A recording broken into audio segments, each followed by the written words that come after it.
호르몬 변화가 급격히 일어나는 갱년기에는 불면증을 호소하는 경우가 많습니다.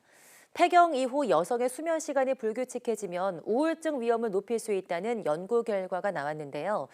수면 장애가 계속된다면 적극적인 치료가 필요해 보입니다.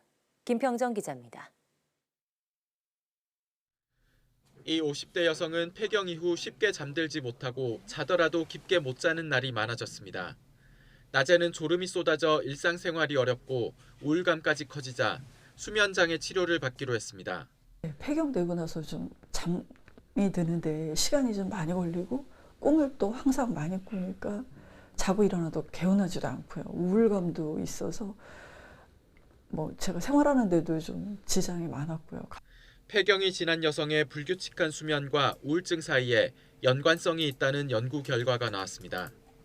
미국 미시간대 연구팀이 평균 나이 65세인 폐경 이후 여성 1,197명을 조사했더니 취침과 기상 사이 딱 중간에 해당하는 시각이 오전 2시에서 4시 사이 범위를 벗어날 경우 심각한 우울증을 보일 위험이 72% 높은 것으로 나타났습니다.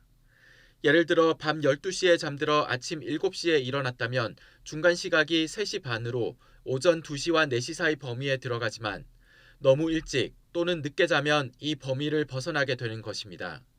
또 잠을 충분히 자더라도 수면 시간이 불규칙한 경우에는 우울증과 불안증을 보일 위험이 각각 68%와 62%씩 높았습니다.